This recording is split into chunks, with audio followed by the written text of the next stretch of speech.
নমস্কার, আমি অম্লান। আমার ইউটিউব চ্যানেল অম্লান 3.1, এই চ্যানেলের প্রথম পডকাস্ট আজকে শুরু করব। এই মহা এপিসোডের যিনি আজকে অতিথি, তিনি আর কেউ না, আমার খুবই কাছের, এবং তার পরিচয় আপনাদেরকে দেব। বর্তমানে পোস্ট অফিসে পোস্টমাস্টার, এবং যে মাধ্যমিক পরীক্ষার্থী যখন ছিল তখন ব্লক ফার্স্ট হয়েছে, তার কিছু জার্নি আমরা আজকে জেনে নেব। এবং বর্তমানে আমি যে বিষয়ে অর্থাৎ ভৌতবিজ্ঞান বিষয়ে টিউশন পড়াই, ওই বিষয়ে উনিও পড়ান। আমার ভাই সম, বন্ধু সম, সবটাই বলতে পারো। তো অর্পণ দে, নমস্কার অর্পণ।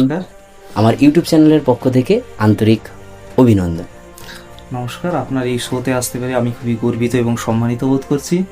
আপনার এই শোয়ের মাধ্যমে আরও অনেক দর্শকদের কাছে, অনেক প্রিয় ছাত্রছাত্রীদের কাছে আমাদের কথাবার্তা বা মূল্যবান তথ্য পৌঁছে যাবে, এটাই আমার আশা, এবং তারা সমৃদ্ধ হবে, এটাই কামনা করি। আচ্ছা, আমাদের 2026-এ যারা মাধ্যমিক পরীক্ষার্থী, তাদের জন্য কিভাবে আমরা কিছু করতে পারি, আমরা মুখে যতটা না বলছি, তারা যদি আমাদের এই ভিডিওর মাধ্যমে কিছু উপকৃত হয়, তার জন্য পডকাস্টের জন্য আমি কিছু লিস্ট করেছি।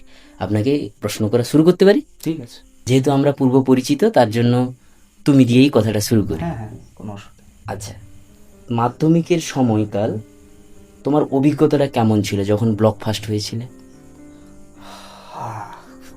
কত সাল বা কি ব্যাপার? তো আমি 2018-19 ব্যাচের মাধ্যমিক ক্যান্ডিডেট। তো 19 সালে রেজাল্ট আউট, মাধ্যমিক এবং রেজাল্ট আউট।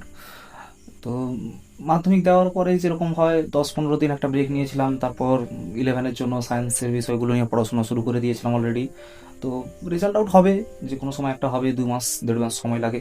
তো সেই হিসেবে ওটা ছেড়ে দিয়েছিলাম, কখনো এতটা ভাবনা চিন্তা করিনি। পরীক্ষা দিয়ে আসার পর একটা আনুমানিক আন্দাজ করেছিলাম যে 670 বা 75 হয়তো হতে পারে, খুব ভালো হলে 75 যাবে, নাহলে 670, 668 ওরকম কাছাকাছি থাকবে। তো এরকম একটা অনুমান নিয়ে চলছিলাম। তো ওটা ভালোই রেজাল্ট। এরপরে রেজাল্ট আউটের ডেট এলো। তো তার আগে থেকে তো অনেকগুলো ওয়েবসাইটের লিঙ্ক প্রকাশ করে দেয়। তার মধ্যে অনেকেই যারা এটা দেখবেন তাদেরকে বলে দিই যে প্রথমের দিকে যে লিঙ্কগুলো দেয়, 1 নম্বর, 2 নম্বর বা 3 নম্বরে, ওগুলো দিয়ে ট্রাই করবে না। শেষের দিক থেকে বা মাঝামাঝি যে লিঙ্কগুলো দেয় ওইগুলো ট্রাই করবে। কারণ প্রথমের দিকে যে 2-3টা লিঙ্ক থাকে ওটাই প্রত্যেকে ট্রাই করবে, ফলে সার্ভার ক্র্যাশ করে যেতে পারে। ফলে শেষের দিকে লিঙ্ক বা মাঝের দিকে লিঙ্ক, যেগুলো খুব কম লোকেই ইউজ করে, সেই ধরনের লিঙ্ক থেকে চেক করবেন, তাহলে হয়তো আপনি রিয়েল টাইমে ওই 10টার সময় বা 10:30টার সময় রেজাল্ট দেখতে পাবেন। আর তা নাহলে প্রথমের দিকে লিঙ্কগুলো ব্যবহার করলে আপনাকে 11টা, 11:30, 12টা পর্যন্ত হয়তো ওয়েট করতে হতে পারে। তো যাই হোক, আমি তো রেজাল্টটা চেক করিনি। আমার একজন মাসির ছেলে, সেই ফোন করে বললো যে আমার রোল নাম্বার, রেজিস্ট্রেশন নাম্বার ইত্যাদি জিনিসগুলো চাইলো। তো সে চেক করে দিবে। তো নিজের মোবাইল থেকে দেখলো এবং সেখান থেকে ডাউনলোড করে আমাকে মার্কশিটটা পাঠিয়ে দিল, এবং দেখলাম আমি 664 পেয়েছি। তো প্রত্যাশার থেকে 4-5 নাম্বার কম। গড়ে যদি 7 নাম্বার কম ধরি তাহলে 1% নাম্বার কম। তবুও যথেষ্ট ভালো। তো এটা দেখে খুশি হয়েছিলাম। তারপরে খোঁজ খবর নিতে থাকলাম অন্যান্য স্কুলে কতটা কী রেজাল্ট হয়েছে। অন্যান্য স্কুলে যারা ভালো ভালো ছাত্র ছিল, যারা আমার বন্ধু ছিল, তারা কে কীরকম পেয়েছে ফোন করলাম। তো ওদের কাছ থেকে রেজাল্ট জানতে পারলাম, এবং তখন থেকে মোটামুটি একটা ধারণা এসেছিলো যে হয়তো ব্লকের মধ্যে আমি সবচেয়ে বেশি নাম্বার পেতে যাচ্ছি।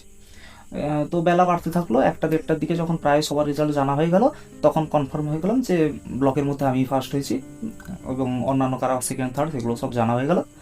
তারপরে ওই দিনই আমাদের রেজাল্ট দিয়ে দেওয়ার প্রসঙ্গ ছিল। তো দুপুর 2টোর সময় প্রত্যেককে স্কুলে যেতে বলা হয়েছিল। তো স্কুল ড্রেস পরে রেডি হয়ে স্কুলে গেলাম। ওখান থেকে রেজাল্ট পেলাম, স্যারেরা শুভেচ্ছা শুভকামনা জানালেন। তো এইভাবে দিনটা কাটলো। আর অবশ্যই তো ঘরের রেজাল্ট জানার পরে বাবা মা খুবই খুশি হয়েছিলেন। আত্মীয় পরিজন প্রত্যেকে ফোন করেছিল। অসংখ্য ধন্যবাদ। এবার সেকেন্ড প্রশ্ন আসি, যখন তুমি মাধ্যমিকে পড়তে তখন তোমার পড়াশোনার রুটিনটা কেমন ছিল, বা কত ঘন্টা পড়তে, আচ্ছা, বা কোন সাবজেক্টটাকে তোমার বেশি পড়তে ভালো লাগতো, সেটা যদি আমাদের এই তো অডিয়েন্স। আমি আসলে কখনো নির্দিষ্ট টাইম ধরে যে 6 ঘন্টা, 8 ঘন্টা, 10-12 ঘন্টা পড়তে হবে, এই ধরনের কোনো নির্দিষ্ট টাইম মেপে পড়ায় আমি বিশ্বাসী নই। এবং আমি সকালবেলা ভোরে উঠে পড়া বা রাত জেগে পড়া, এই ধরনের বিষয়গুলোই প্রত্যাশী নই।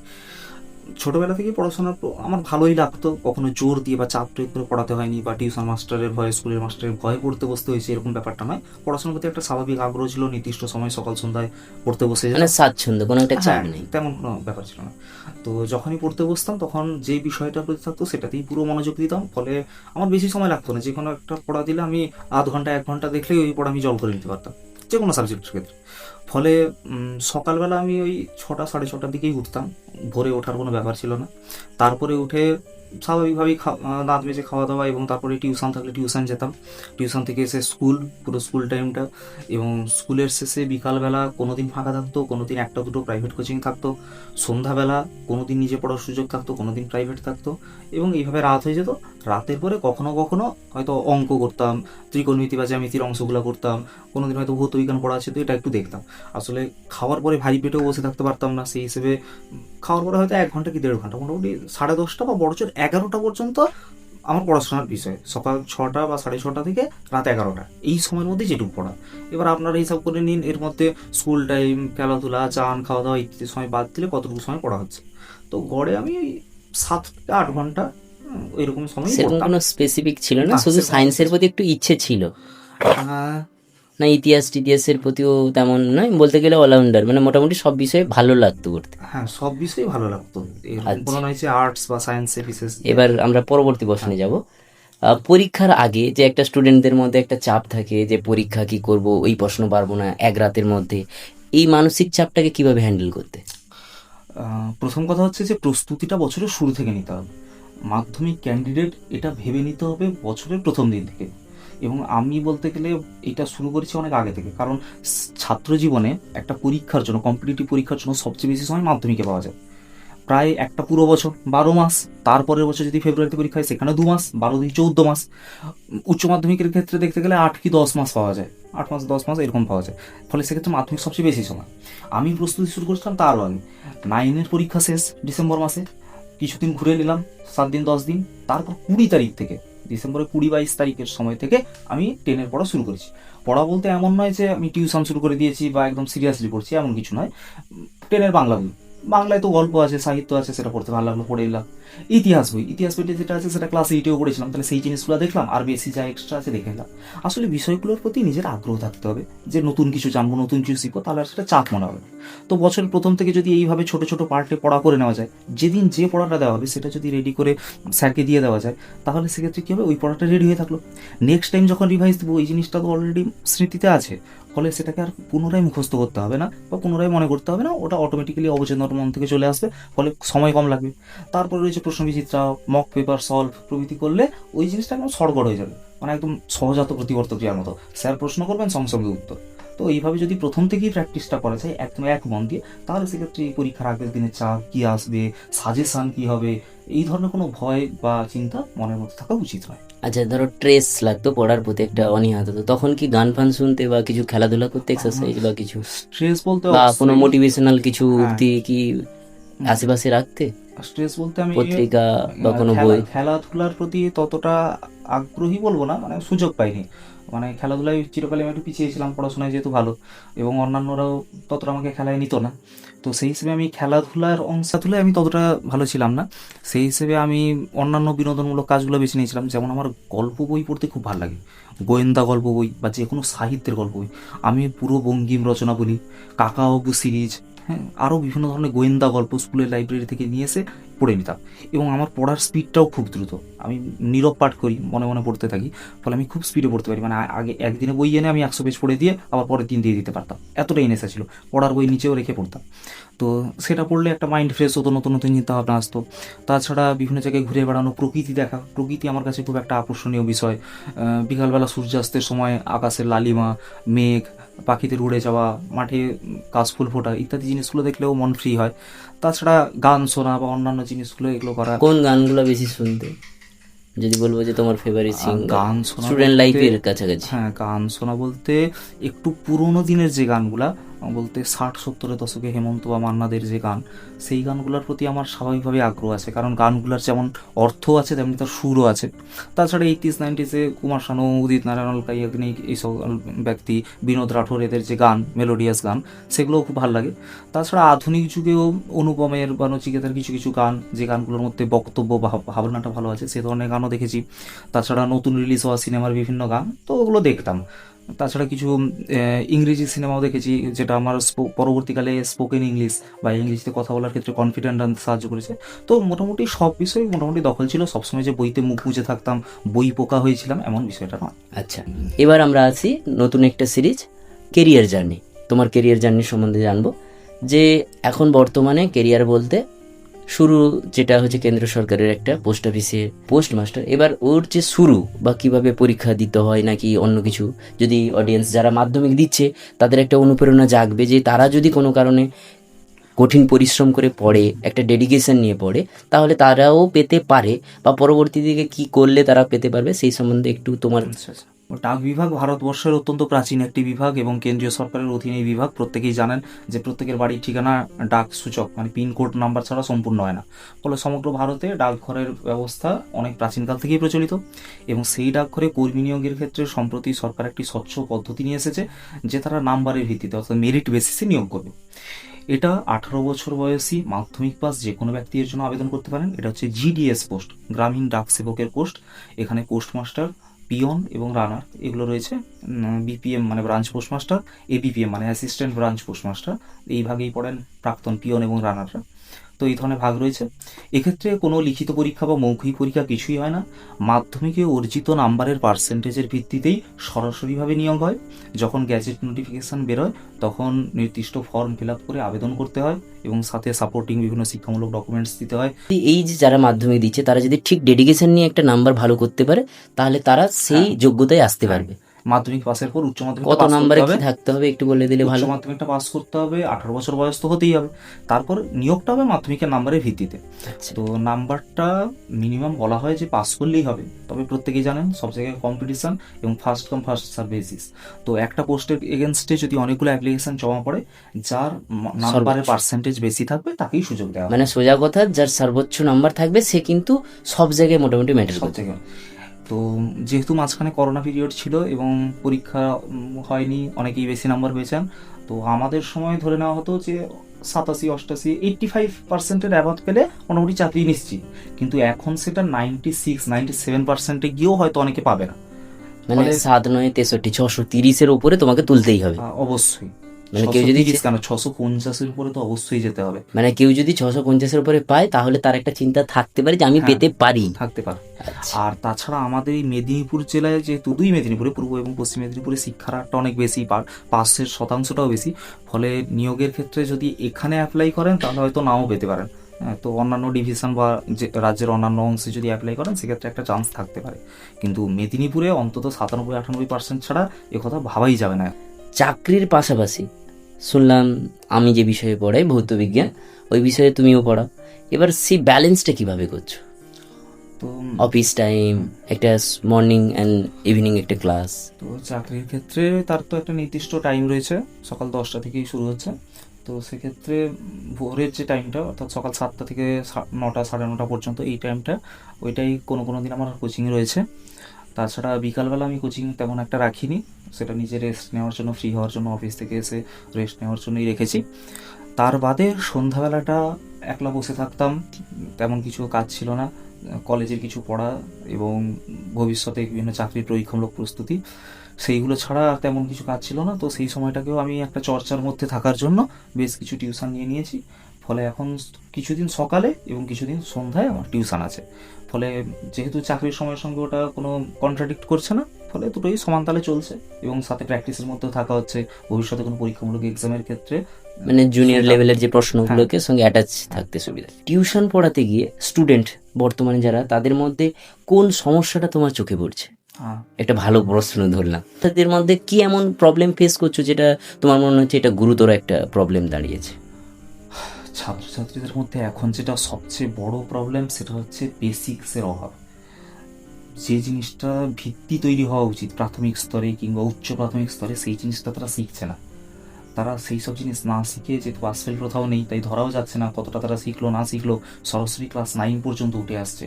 এবং ক্লাস 9-এ আসার পর একটা বাচ্চাকে যদি বল, ত্বরণ, সরণ এইসব জিনিস বুঝিয়ে তাকে রেডি করতে হয়, নিউটনের গতিসূত্র এসে সেখানে পড়াতে হয়, তাহলে কিন্তু সেটা খুব চাপের ব্যাপার।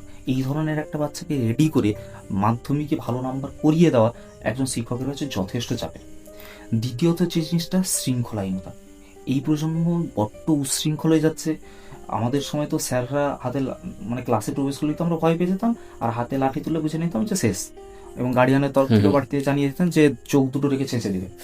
কিন্তু এখন তো বুঝতেই পারছেন যে হাতে লাঠি তুললে আইনের, মানে আগে মারার আগে ভাবতে হবে, আইনের লাঠি পিঠে পড়ে যাবে। তো সেরকম ব্যাপার। তাছাড়া এখন যেভাবে মোবাইলে রমরমা বেড়েছে, এইসব ফ্রি হ্যাঁ, ফায়ার, এটা বড় একটা ইস্যু দেখা হ্যাঁ যাচ্ছে। ফ্রি ফায়ার ইত্যাদিতে ছেলেরা সবসময় সেইগুলোতে গুঁদ হয়ে রয়েছে, পড়াশোনার দিকে নজর দিচ্ছে না।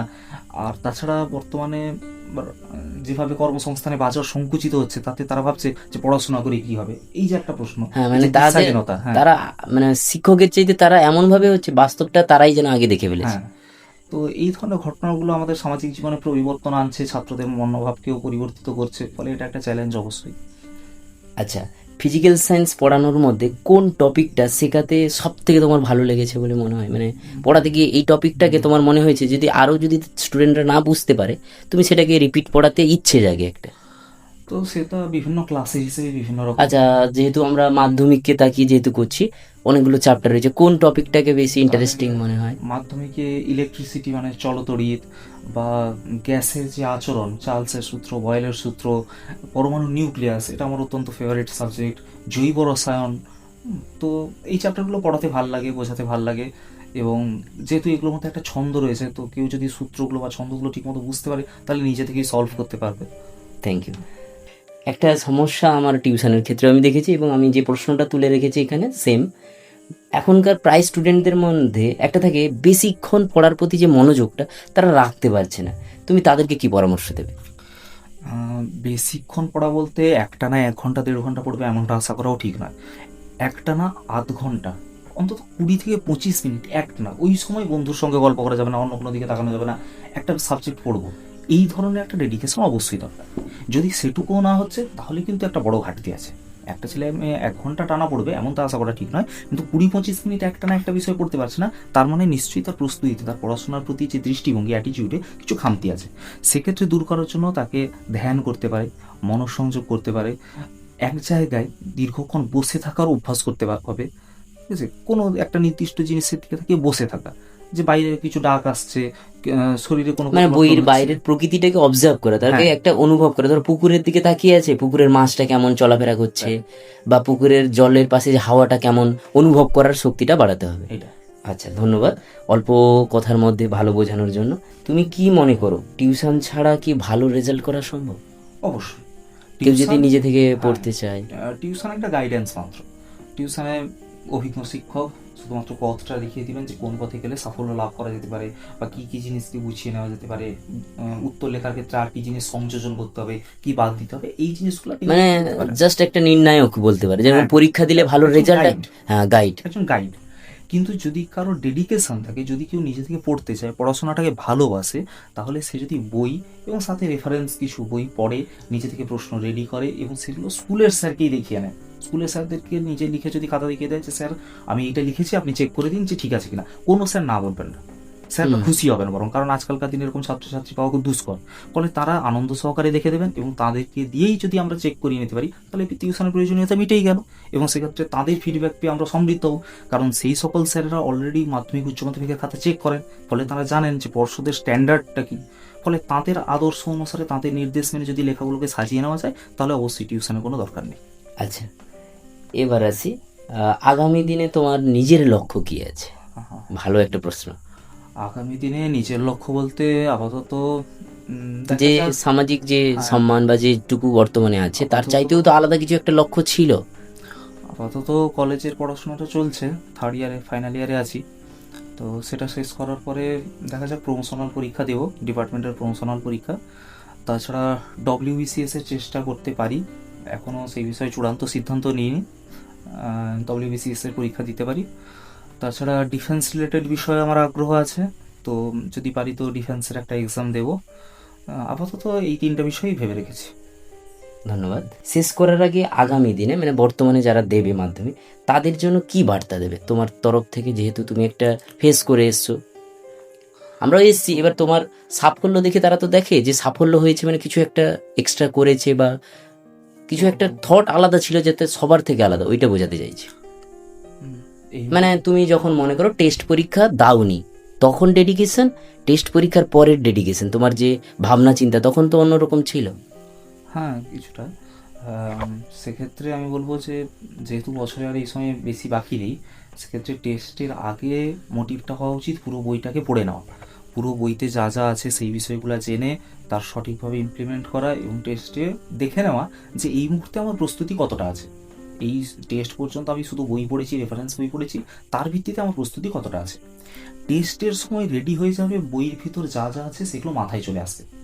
টেস্টের পর থেকে জাস্ট প্র্যাকটিস প্র্যাকটিস প্র্যাকটিস, যেখানে ভুল সেটাকে সংশোধন করো, আরও ভালো করো, আরও ভালো করো। মানে ব্যাপারটা বলতে চাইছেন যে ধরো দেখা গেল টেস্ট পরীক্ষার পরে একটা টেস্ট পেপার যখন সে প্র্যাকটিস করবে, একটা প্রশ্ন কোন চ্যাপ্টারে কোন জায়গায় আছে যদি কোনো স্টুডেন্ট ধরতে পারে, তাহলে মনে করতে হবে সে কিছুটা হলেও এগিয়ে আছে। অনেক স্টুডেন্ট হয়তো দেখা যায় প্রশ্নটা কোথায় আছে কোন চ্যাপ্টারই ধরতে পারে না, তার মানে তার প্র্যাকটিস তো দূরের কথা, বেসিক যেটা টেক্সট বইটা। আচ্ছা, টেস্টের পরে পড়ার আর কিছু বাকি থাকবে না, শুধুমাত্র প্র্যাকটিস। পড়াটা টেস্টটা আগে কমপ্লিট করে নিতে হবে। আচ্ছা, শেষে যেহেতু যারা 26-এ দেবে তাদের তুমি কি দেবে উপদেশ যে তারা সেটা মেনে চলতে পারে, বা তোমার তরফ থেকে কিছু একটু বলে? 26-এর মাধ্যমিকের জন্য আর বেশি সময় নেই, মেরে কেটে আর 5 মাস আছে। তার মধ্যে দুর্গাপূজা, কালী পূজা ইত্যাদি পুজো করে করে 1-1.5 মাস বেরিয়ে যাবে, ফলে আর 4 মাস। হিসেব করে দেখলে 4 মাসে গড়ে 120 দিন, 7টা সাবজেক্ট, ঠিক আছে। ফলে সেক্ষেত্রে দেখতে গেলে 17-18 দিন করে পাওয়া যাচ্ছে এক একটা সাবজেক্টের জন্য।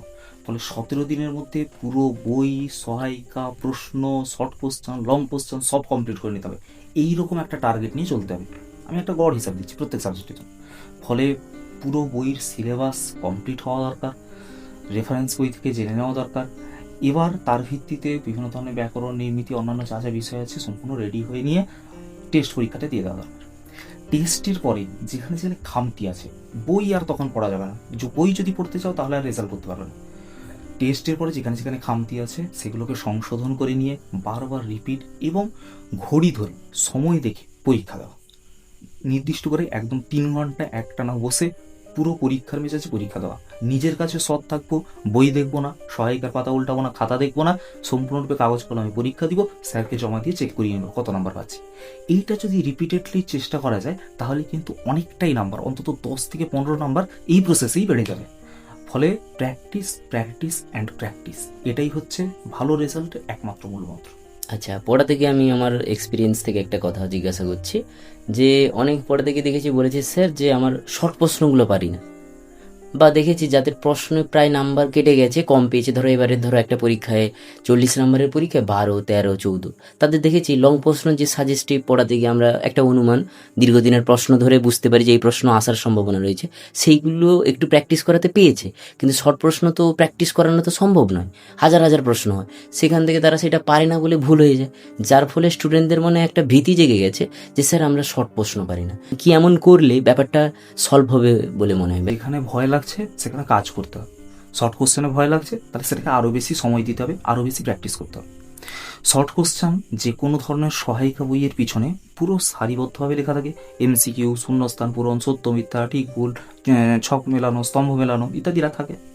যেগুলো MCQ বা শূন্যস্থান পূরণ সেগুলোকে 10টা করে পড়তে হবে। 10টা MCQ পড়লাম, বারবার 3বার 4বার 5বার করে পড়লাম। এবার হাত চাপাতে হবে, হাত বা অন্য কোনো একটা বই চাপাবো, প্রশ্নটা পড়বো, উত্তরটা বললাম, দেখে নিলাম ঠিক আছে কিনা। 2 নম্বর কোশ্চেন পড়লাম, উত্তর। নিজেকেই পরীক্ষা করতে হবে, মানে তোমার 10টা সহায়ক বলতে তোমাকে নিজেকেই হতে হবে। পরবর্তী 10টা পড়লাম, এই 20টা করে নিলাম। বন্ধুর হাতে বইটা তুলে দিলাম, ভাই তুই আমাকে জিজ্ঞেস কর। তার কাছ থেকে, সে তখন পরীক্ষক, আমি তখন পরীক্ষার্থী, তাকে উত্তর দিলাম। তো এইভাবে বারবার প্র্যাকটিস, আদান প্রদানের মাধ্যমে সেটা সাফল্য লাভ করে। অর্পণের কথোপকথন এবং কিছু গল্প তার জীবনে ঘটে যাওয়া, সেগুলো থেকে অনেক কিছুই শিখলাম। আমার দর্শনার্থী যারা দেখছেন তারাও অনেক কিছু শিখেছে। এতটুকু সময় দেওয়ার জন্য অসংখ্য ধন্যবাদ। আর যদি এই ভিডিওটাতে 1K লাইক আসে তাহলে পরবর্তী কোনো ভিডিওতে আবার ইনভাইট করব। টেস্ট পরীক্ষার সামনে রয়েছে, তো আশা রাখবো কিছু কমেন্ট করো যেটা বুঝতে পারোনি। আর আমাদের এই চ্যানেলের এটা প্রথম পডকাস্ট, ভুল ত্রুটি থাকতেই পারে, তার জন্য ক্ষমা প্রার্থী।